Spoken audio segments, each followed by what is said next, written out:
नमस्कार साथियों, स्वागत है आप सभी का हमारे YouTube channel RPN number 1 study point पे।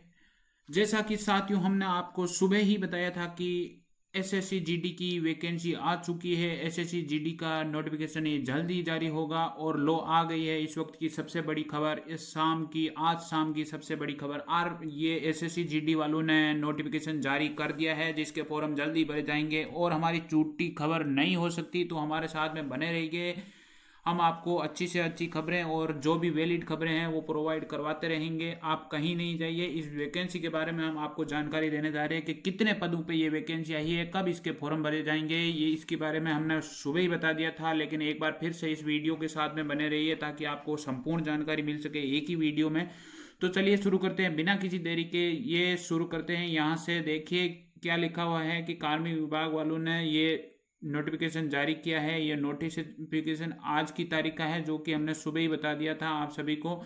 इसमें जो फॉर्म की सबमिशन की डेट होगी वो 5 तारीख से लगा के 14 तारीख के बीच में होने वाली है, जो कि आज 5 तारीख से लगा के 14 अक्टूबर तक ये फॉर्म भरे जाएंगे। इसकी लास्ट डेट 14 अक्टूबर है, जो कि रात के 11 बजे तक फॉर्म भरे जाएंगे। और इसमें जो पेमेंट करने की डेट है वो ऑनलाइन पेमेंट होगा। 15 तारीख तक आप रात के 11 बजे तक कर सकते हैं पेमेंट। अगर किसी व्यक्ति का 14 तारीख तक पेमेंट नहीं हो पाता है तो वो 15 तारीख तक पेमेंट करवा सकता है। और जो भी डेट है इसमें विंडो ओपन होगी करेक्शन के लिए। अगर किसी व्यक्ति के फॉर्म में कोई मिस्टेक रह जाती है तो 5 नवंबर से लगा के 7 नवंबर तक इसमें करेक्शन विंडो ओपन रहेगी। आप तब जाकर अपने फॉर्म को वापस से करेक्शन करवा सकते हैं। इसमें जो भी शेड्यूल रहेगा एग्जाम का वो जनवरी फरवरी, जो कि हमने सुबह ही दूसरे वीडियो में बता दिया था कि इसमें जनवरी फरवरी के करीब एग्जाम होने वाला है। तो चलिए शुरू करते हैं। क्या है वैकेंसी, कितने पदों पे वैकेंसी आ रही है, कौन कौन इसमें एलिजिबल है, क्या एज रहने वाली है, इस वीडियो में हमने बता दिया था पहले ही और एक बार फिर से वापस से बता रहे हैं। जी हाँ, इसमें पे स्केल रहने वाला है जो कि 18,000 से 56,000 लेवल फर्स्ट है। और जो एनसीबी की अलग अलग पोस्ट हैं उसमें पे लेवल 3 होगा, उसमें 21,000 से 69,100 रुपये तक इसमें अलग अलग पोस्टों पे स्केल रहने वाला है।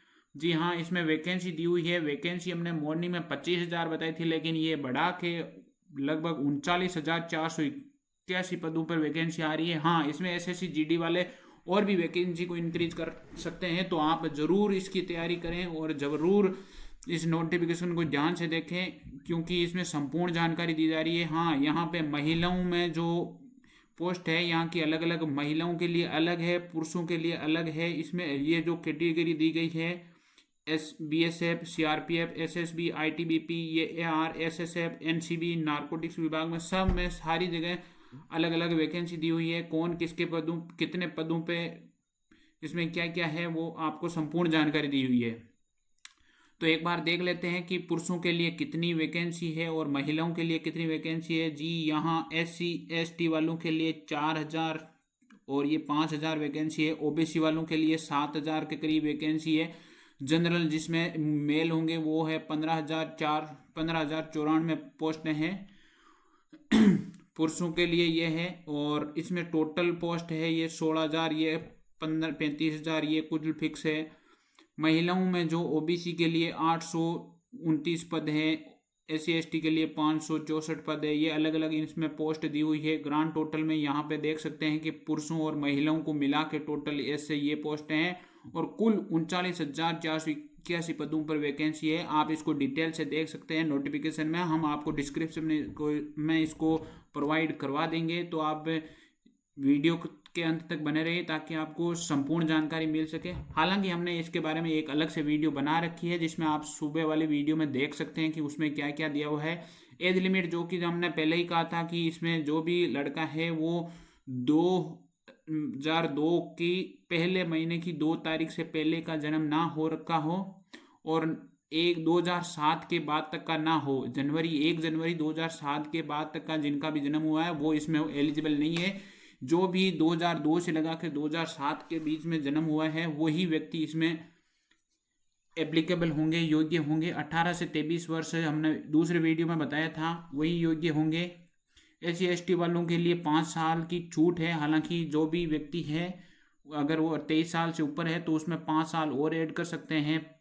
28 के करीब चले जाएंगे और ओबीसी वाले 26 साल तक के फॉर्म भर सकते हैं। एक्स सर्विसमैन वालों को भी 3 साल की छूट है।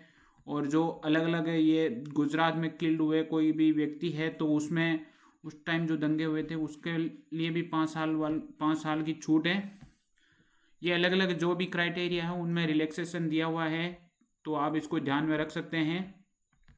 देखते हैं आगे क्या है। एक्सप्लेनेशन अलग अलग दी हुई है। इस नोटिफिकेशन को आप अच्छे से और देख सकते हैं, इसमें क्या क्या है क्या नहीं है। तो हमारे साथ में वीडियो के अंत तक बने रहे ताकि आपको संपूर्ण जानकारी मिल सके। और जो जो भी मेन जानकारी है वो हम अभी इस नोटिफिकेशन के थ्रू आपके पास में तुरंत पहुंचा रहे हैं, तो बने रहिए वीडियो के साथ में। ये देखिए यहाँ पे एजुकेशन क्वालिफिकेशन दी हुई है कि 2025 के अकॉर्डिंग इसमें क्या क्वालिफिकेशन होनी चाहिए। वीडियो में दिया हुआ है कि जो भी व्यक्ति 10th पास होगा, मेट्रिकुलेशन पास होगा इंडिया के किसी भी रिकॉग्नाइज्ड बोर्ड या यूनिवर्सिटी से, उसको इसमें मान्य किया जाएगा।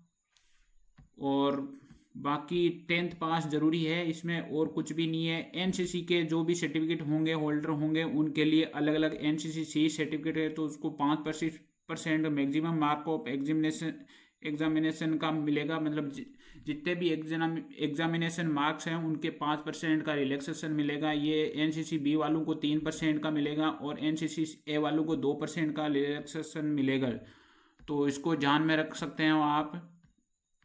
अप्लाई कैसे करना है उसके बारे में संपूर्ण जानकारी दी हुई है नेक्स्ट चैप्टर 1 और 2 में। यहाँ पे नीचे जो भी प्रोसीजर बताया हुआ है कि कितने कौन कौन कैसे अप्लाई करेगा, कैसे ओटीआर करना है एसएससी की साइट पे, और क्या डेट रहने वाली है 14/10/2024 तक इसको अप्लाई कर सकते हैं। एप्लीकेशन फीस 100 रुपये रहने वाली है मात्र और मात्र 100 रुपये। SC/ST वालों के लिए ये फ्री है, फ्री ऑफ कॉस्ट है। और जो भी पीएच वाले बच्चे हैं, लड़के हैं, उनके लिए भी फ्री है। और फीस यूपीआई से, नेट बैंकिंग से, भीम ऐप से, मास्टर कार्ड, डेबिट कार्ड, किसी से भी कोई भी व्यक्ति कर सकता है, इसमें कोई दिक्कत नहीं है। हाँ, हालांकि पेमेंट स्टेटस को ध्यान में रख सकते हो आपकी वहाँ पे सक्सेसफुल है या नहीं है। अगर वहाँ पे नहीं है, सक्सेसफुल नहीं होता है तो उसको फॉर्म को रिजेक्ट कर दिया जाएगा। तो इस बात का खास ध्यान रखा जाएगा। विंडो जो भी करेक्शन विंडो है वो 5 तारीख से लगा के 7 तारीख तक होने वाली है, जो नवंबर के महीने में आप ओपन होगी। अगर किसी व्यक्ति का फॉर्म मिस्टेक हो जाता है तो कोई भी घबराई नहीं, इस 2 दिनों के दौरान इसको करेक्शन वापस करवा सकते हैं। फॉर्म को इनकम्प्लीट ना छोड़ें। अगर इनकम्प्लीट छोड़ दिया तो आपका फॉर्म रिजेक्ट माना जाएगा, उसके ऊपर कोई विचार नहीं किया जाएगा। एग्जामिनेशन के सेंटर को आपको चूज करना होगा, जैसे भागलपुर है, ये है, दरभंगा है, मुजफ्फरपुर, पटना, पूर्णिया, आगरा, बरेली, गोरखपुर, झांसी, कानपुर, लखनऊ, मेरठ, प्रयागराज एंड वाराणसी। इनके लिए जो भी उत्तर प्रदेश बिहार वाले हैं, सेंट्रल रीजन है जिनका, वो यहाँ पे सेंटर इसको ले सकते हैं। एग्जामिनेशन सेंटर है अलग अलग, जो भी जहाँ दिल्ली है, जैसे नॉर्दर्न रीजन के वाले हैं तो दिल्ली, राजस्थान, उत्तराखंड, इनके लिए ये है सेंटर रहने वाले हैं। दिल्ली, अजमेर, बीकानेर, जयपुर, जोधपुर, उदयपुर, देहरादून, हल्द्वानी और रुड़की, इन सेंटर को चूज करना होगा। इन्हीं सेंटर पे एग्जाम होंगे, तो ध्यान से अपने एग्जाम सेंटर को चूज करें ताकि आपको एग्जाम देने के टाइम कोई भी दिक्कत का सामना ना करना पड़े। दादर और नागर हवेली वालों के लिए भी यहाँ पे पनाजी, अहमदाबाद, गांधीनगर, महसाणा, राजकोट, सूरत, वडोदरा, अमरावती, अलग अलग जगहों पे सेंटर दिए जा रहे हैं। तो कृपया आपने ध्यान से एग्जामिनेशन सेंटर को चुने। यहाँ पर कोई भी रिक्वेस्ट एक्सेप्ट नहीं किए जाएंगे। सेंटर को चेंज करने से रिगार्डिंग कोई भी रिक्वेस्ट एक्सेप्ट नहीं होगी। तो एक बार में ही अपने सेंटर को ध्यान से चुनना है, बाद में कोई भी इसमें किसी भी परिस्थितियों पर विचार नहीं किया जाएगा। एग्ज़ाम का जो भी ये स्कीम रहने वाली है, ये कंप्यूटर पे बेस्ड होगी। एग्जामिनेशन 80 क्वेश्चन आएंगे, जिनमें प्रत्येक क्वेश्चन 2 मार्क का होगा। और यहाँ पे ये सब्जेक्ट है part A, part B, part C और पार्ट डी।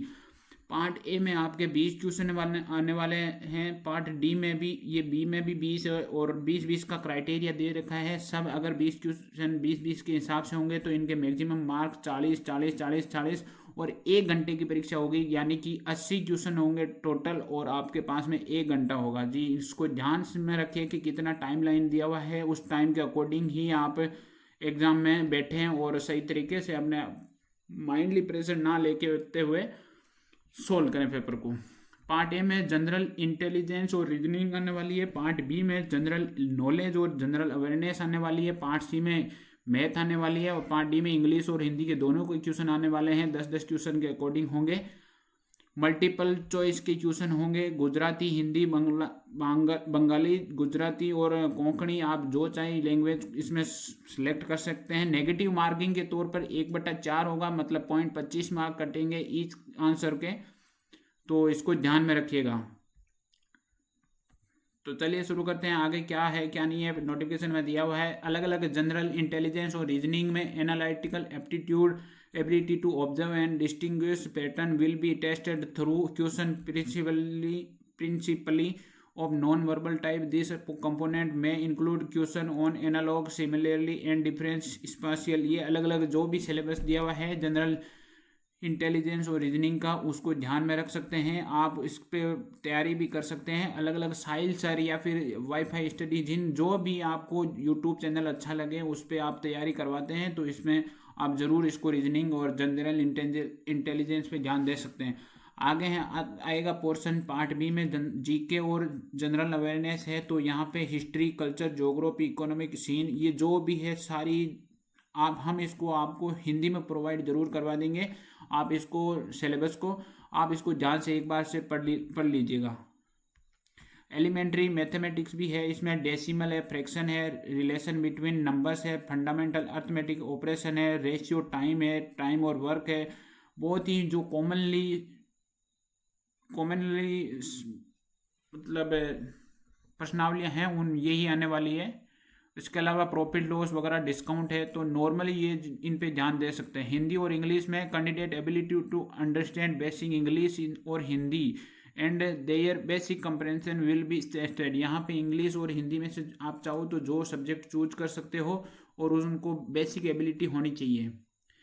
उसके बाद एग्जामिनेशन के बाद में पीएसटी और फिजिकल एफिशिएंसी टेस्ट होगा, और उसी में आपको तय किया जाएगा कि आप इसके लिए एलिजिबल हो या नहीं हो, आप इसके ये योग्य हो या नहीं हो। अपात्र भी घोषित कर दिया जा सकता है अगर आप इसके क्राइटेरिया को फॉलो नहीं कर पाते हो। तो यहाँ पर फिजिकल टेस्ट में दिया हुआ है कि रेस होगी, 5 किलोमीटर की रेस होगी, 24 मिनट में आपको यह पूरी करनी है। जो पुरुष वर्ग है उनके लिए, और महिलाओं के लिए यहाँ पे 1.5 किलोमीटर की रेस होगी जो कि 8.5 मिनट में आपको पूरी करनी है। और ये दूसरी रेस का भी है, जो लद्दाख वाले रीजन वाले हैं उनके लिए है, ये 1.5 किलोमीटर की रेस है जो कि 7 मिनट में पूरी करनी है ये। और बाकी राजस्थान और पूरा इंडिया है उसके लिए ये है, महिलाओं के लिए 1.5 किलोमीटर 8.5 मिनट में है, और 5 किलोमीटर मेल के लिए है 24 मिनट में।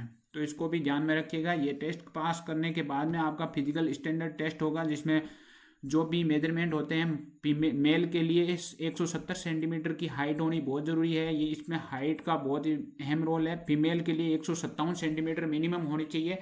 और हाँ, ये यहाँ पे हाइट और रिलैक्सेशन दिया हुआ है। इसके अंदर जो शेड्यूल ट्राइब है एसटी वाले हैं उनके लिए मेल में 162 है, और जो all schedule tribes north east वाले हैं उनके लिए 157 सेंटीमीटर हैं। ये अलग अलग सेंटीमीटर में दिए हुए हैं, तो इसको ध्यान में रख सकते हैं। हिमाचल प्रदेश, जम्मू कश्मीर, ये लद्दाख वाले रीजन के लिए भी 165 है। कैंडिडेट हीलिंग एंड दो, ये अलग अलग जो भी क्राइटेरिया दिया हुआ है इसको ध्यान में रख सकते हैं। हालांकि जो मेन हाइट है जो ऑल इंडिया के लिए लागू है वो है 170 सेंटीमीटर मेल के लिए, और फीमेल के लिए 157 सेंटीमीटर। तो आपको इसको ध्यान में रखते हुए ही तैयारी करनी है। उसके अलावा अगर कोई व्यक्ति SC/ST का है और उसकी हाइट अगर 162 से भी कम है तो वो प्लीज़ इसको ध्यान में रखें, और बाद में ना पछताना पड़े। इसके लिए सही से ध्यान से ये नोटिफिकेशन को पढ़ने के बाद ही आगे बढ़े। चेस्ट है यहाँ पे सीना फुलाने के और सीना फुलाने के बाद में कितना होना चाहिए, और बिना फुलाए हुए कितना होना चाहिए। बिना फुलाए हुए किसी भी व्यक्ति का 80 सेंटीमीटर सीना होना चाहिए, और मिनिमम एक्सपेंशन 5 सेंटीमीटर का होना चाहिए। 80 से 85 तक फूलना चाहिए। अलग अलग दिया हुआ है यहाँ पे भी SC/ST हिमाचल प्रदेश और लद्दाख वाले रीजन के लिए अलग अलग सेंटीमीटर में दिया हुआ है। वेट के यहाँ पर proportionate of height and age per the medical standard, height और एज के अकॉर्डिंग उसका वेट होना चाहिए। और इसके बारे में आगे नीचे दिया हुआ है। मेडिकल एग्जामिनेशन होगा, डॉक्यूमेंट वेरिफिकेशन होगा, उसी के बाद में आगे बढ़ पाएंगे। अगर कोई व्यक्ति इन सभी में पास हो पाता है तो ही उसका नंबर मेरिट में आएगा। मेरिट में आने के बाद में उसको ज्वाइन करना है। सारी डिटेल यहाँ पे दी हुई है कि क्या क्या आपको वेरिफिकेशन के टाइम में चाहिए हो सकता है। ID card, exam sentiment, exam होने के टाइम पे आपको क्या क्या आप एलिजिबल हैं इनको ले जा सकते हैं और एग्ज़ाम में बैठ सकते हैं। सिलेक्शन का मोड होगा मिनिमम, जो भी यहाँ पे लिखा हुआ है the recruitment process will constitute computer based examination, PST और पीईटी मेडिकल टेस्ट, इनके पास में डॉक्यूमेंट वेरिफिकेशन होगा सिलेक्शन के लिए। Candidate scoring the qualify following minimum qualifying marks without adding bonus marks of NCC. अगर जो भी बच्चे हैं एनसीसी सर्टिफिकेट के हैं उसके अलावा जितने भी मिनिमम क्वालिफिकेशन मार्क हैं इन सीबीटी में, तो will be consider eligible for next stage. ये जो भी जनरल वाले हैं बच्चे, इनको मिनिमम 30% नंबर लाने हैं। ओबीसी वालों को 25% है और अदर कैटेगरीज के लिए 20% है। इतने नंबर लाओगे तभी ये आगे बढ़ पाओगे पीएसटी और पीटी के लिए। उसके अलावा ये आपके लिए मान्य नहीं होगा। अगर हाँ 25% और 30% ये नंबर ले आते हो तो ये एनसीसी वालों के लिए 5% का रिलैक्सेशन होगा। ये अलग अलग कैटेगरी वाइज सर्टिफिकेट जिनके पास में है वो इसमें एलिजिबल हो पाएंगे। ये आप इसमें ऑर्डर जो भी एग्ज़ाम फॉर्म भरोगे उसमें प्रायोरिटी ऑर्डर चूज करना है कि आपको पहले कौन सी किस प्रायोरिटी पे बैठना है। बीएसएफ है, सीएसएफ है, आप इसमें ABCD के अकॉर्डिंग आपको फिल करना होगा अपनी प्रायोरिटी। उसके बाद ही ये आगे बढ़ना होगा। ध्यानपूर्वक अपने एग्जामिनेशन फॉर्म को भरें और आगे देखते हैं क्या लिखा हुआ है कि नोटिफिकेशन में। मैंने आपको सारा नोटिफिकेशन एकदम अच्छे से समझा दिया है कि क्या क्या चाहिए होंगे क्या नहीं है। और ये टाई के केसेस में है, अगर कोई टाई हो जाते हैं तो उसमें पार्ट ए पार्ट बी के अलग अलग जो भी सेक्शन है उनके आधार पे कंसिडर किया जाएगा। ओमार सीट रफ ये तो देखते रहिए। ये फाइनल कोर्ट का डिसीजन होगा वगैरह, ये सारी आपके बिना काम की चीज़ें हैं। जब भी आप ज़रूरत पड़ेगी तब आगे देखा जाएगा। लेकिन अभी नोटिफिकेशन हमने आपको अच्छे से समझा दिया है कि क्या है क्या नहीं है। अलग अलग ये रीजन है, उनके टेलीफोन नंबर है, आप इन पर कॉल कर सकते हैं अगर कोई भी दिक्कत आती है तब। हाँ, ये इसमें एप्लीकेशन फॉर्म भरने के लिए प्रोसीजर दिया हुआ है। 1 टाइम रजिस्ट्रेशन, अलग अलग पहले 1 टाइम रजिस्ट्रेशन होगा फिलिंग और उसके बाद में एग्जामिनेशन फॉर्म भरने का प्रोसेस होगा। 1 टाइम रजिस्ट्रेशन के टाइम में आपको पहले एसएससी की साइट पे विजिट करना है। उसके बाद में 1 टाइम रजिस्ट्रेशन पर क्लिक करना है और मोबाइल नंबर इंटर करना है और OTP के थ्रू उसको वेरीफाई करने हैं। मेल ID, आधार कार्ड, अगर पैन कार्ड वगैरह है तो उससे भी करवा सकते हो। इसमें आधार कार्ड ना होने की स्थिति के अंदर आप ये चीज़ें लगा के इसको वेरीफाई कर सकते हो, जो भी है 5। उसके बाद में रजिस्ट्रेशन नाउ पे क्लिक करके लॉगिन करना है। लॉगिन करने के बाद में आपको जो भी पर्सनल डिटेल है, पासवर्ड क्रिएट करना है, एडिशनल डिटेल ऐड करनी है और लास्ट में डिक्लेरेशन करना है। उसके बाद में जो भी डिटेल आएंगी उसमें mother name, father name, 10th 12th के जो भी अकॉर्डिंग है उसके डालना है। नेम ऑफ बोर्ड भी डालना है, रोल नंबर, पासिंग ईयर, ये सब कुछ आपको ऑटो फिल करना है। उसी के बाद में ये फॉर्म आगे बढ़ पाएगा। लास्ट में you are again question date name father. हाँ, लास्ट में जो भी आप आओगे उस फॉर्म भरोगे तब उसके अंदर ये लिखा आएगा कि आपने सावधानी पूर्वक ये फॉर्म भर लिया है और आप इसके लिए जिम्मेदार हो। आपके द्वारा कोई भी तथ्य गलत पाए जाते हैं तो आप इसके लिए जिम्मेदार हो। 1 टाइम रजिस्ट्रेशन का पेज ऐसा होगा जिसमें आपको लॉगिन और रजिस्ट्रेशन पर क्लिक करना है। उसके बाद में आगे बढ़ना है। इसमें पर्सनल डिटेल, पासवर्ड बनाने पड़ेंगे, एडिशनल डिटेल भी ऐड करनी पड़ेगी जैसे राष्ट्रीयता है, एड्रेस है, एजुकेशन है और लास्ट में डिक्लेरेशन करने होंगे कि कैंडिडेट ने जो डिटेल डाली है वो एकदम करेक्ट है और उसकी निगरानी में है। फिर पर्सनल डिटेल के अंदर आपको आधार कार्ड नंबर है या नहीं है उसी के बारे में देना है। फादर नेम लिखना है, मदर नेम लिखना है, 10th 12th के मार्कशीट के अकॉर्डिंग अपना नाम लिखना है, उसको करेक्शन करना है और उसके बाद में सेव और नेक्स्ट पे क्लिक करके आगे बढ़ सकते हो। आप ये फॉर्म स्वयं भर सकते हो और ई-मित्र के थ्रू भी भरवा सकते हो। और उसके बाद में पर्सनल डिटेल होंगी रजिस्ट्रेशन के लिए। आपके रजिस्ट्रेशन नंबर जारी होने के बाद में आपको पासवर्ड भी दिया जाएगा जो कि आप खुद बनाओगे। पासवर्ड और रजिस्ट्रेशन के थ्रू आप इसमें लॉगिन करोगे। लॉगिन के लिए वापस लॉगिन और रजिस्टर पर क्लिक करके आप कर सकते हो। रजिस्ट्रेशन नंबर यहाँ डालने और पासवर्ड यहाँ डाल के इसमें जो भी कैप्चा है वो ऐड करके और साइन इन पे क्लिक करना है। साइन इन पे क्लिक करने के बाद में आपको एडिशनल डिटेल ऐड करनी है। आप न्यू पासवर्ड भी बना सकते हो। सिक्योरिटी क्वेश्चन में आप जैसे कि मेरा डेट ऑफ बर्थ ये है और मैं यहाँ पे जन्म हुआ है, कुछ भी ऐड कर सकते हैं। सेव एंड नेक्स्ट पे क्लिक करना है होगा। न्यू पासवर्ड सेट करने के बाद में आपको यहाँ पे एडिशनल डिटेल ऐड करनी है। कैटेगरी, आप किस कैटेगरी से आते हो, कैटेगरी को वेरीफाई करना है। आपकी राष्ट्रीयता क्या है, जैसे नेपाल भूटान के लोग भी यहाँ पर एप्लीकेबल है तो वो भी फॉर्म फिल करेंगे, तो उनके लिए ये सब कुछ है। वन टाइम रजिस्ट्रेशन का आप डिक्लेरेशन देना पड़ेगा, ताकि आपको जब भी वापस भविष्य में एसएससी की कोई भी वैकेंसी आएगी तो आपको बार बार ये डिटेल फिल नहीं करनी पड़ेगी। आपका डाटा एसएससी वालों के पास में पहले से मौजूद रहेगा। ये सारी डिटेल हमने ओटीआर के लिए बताई है। अब उसके बाद में फॉर्म अप्लाई करने के लिए आपको जेपीजी के अंदर फॉर्मेट में लास्ट में जो फोटो अपलोड करनी पड़ेगी वो जेपीजी फॉर्मेट में 10 से 20 KB के बीच में होगी, जो कि आप किसी भी वेबसाइट का यूज करके किसी भी फोटो को छोटी मोटी कर सकते हो। इसमें जो भी साइज है वो 6 सेंटीमीटर इसकी चौड़ाई और हाइट 2 सेंटीमीटर होनी चाहिए। रिजोल्यूशन इसका 300 DPI। अगर किसी व्यक्ति की फोटो अपलोड नहीं हो पाती है तो उसको ध्यान से देखे कि उसमें DPI डॉट पर इंच कितने हैं, वो उसको मैं ऐड करके सही से उसके बाद में इसको अपलोड करें। रजिस्ट्रेशन और नंबर और पासवर्ड के थ्रू लॉगिन करना है। और इसमें जो भी हाईएस्ट क्वालिफिकेशन है वो इसमें ऐड करनी है। पासिंग ईयर, ये बोर्ड, ये कौन सा है इंडिकेट करना है, रोल नंबर वगैरह सब कुछ।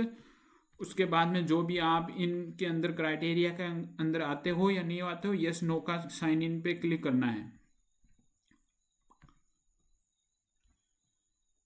ये फोटो और साइन के बारे में जानकारी दी हुई है कि कोई भी व्यक्ति फाइंड ए प्लेस जहाँ पे अच्छी रोशनी और प्लेन बैकग्राउंड हो वहाँ पे फोटो लेनी होनी चाहिए।